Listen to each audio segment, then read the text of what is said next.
ఏపీలోని అనంతపురం జిల్లా హిందూపురం పేరు చెప్తే టీడీపీకి ఎంత కంచుకోటో చెప్పక్కర్లేదు.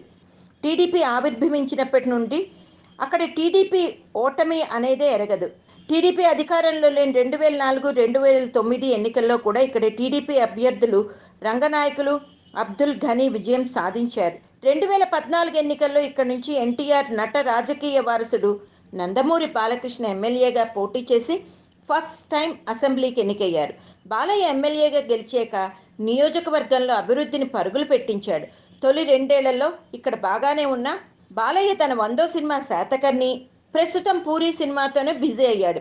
ఇక్కడ బాలయ్య పిఏ శేఖర్ అవినీతి అక్రమాలు శృతి మించడంతో ఏకంగా 3 మాజీ ఎమ్మెల్యేలు, నియోజకవర్గ ప్రజాప్రతినిధులు నిరసన గళం విప్పారు.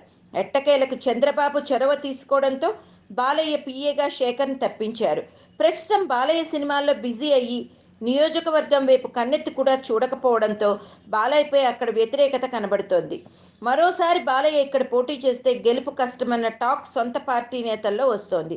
మరో టాక్ ఏంటంటే బాలయ్య వచ్చే ఎన్నికల్లో హిందూపురం నుంచి పోటీ చేయరని, ఆయన చూపులు కృష్ణా జిల్లాలోని పెనుమలూరు సీటుపై ఉన్నట్టు తెలుస్తోంది. నియోజకవర్గాల పునర్విభజన జరిగితే కృష్ణా జిల్లాలో కొత్తగా ఏర్పడే అసెంబ్లీ సీట్ నుంచి బాలయ్య పోటీ చేస్తారని టాక్. లేని పక్షంలో ఆయన చూపులు పెనుమలూరు మీదే ఉన్నాయన్న చర్చలు ఏపీ టీడీపీలో జరుగుతున్నాయి. అందుకే బాలయ్య హిందూపురంపై ఇంట్రెస్ట్ చూపడం లేదని అంటున్నారు.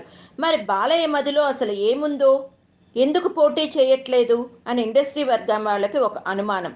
పవర్ స్టార్ పవన్ కళ్యాణ్ అనంతపురం నుంచి పోటీ చేస్తానని అనౌన్స్ చేసిన తర్వాత బాలయ్య మదిలో ఒక భయం చెలరేగిందా? అందుకే ఆయన హిందూపురం నుంచి పోటీ చేయనని అనౌన్స్ చేశారా అని ఇండస్ట్రీలో ఒక వార్త హల్చల్ చేస్తోంది.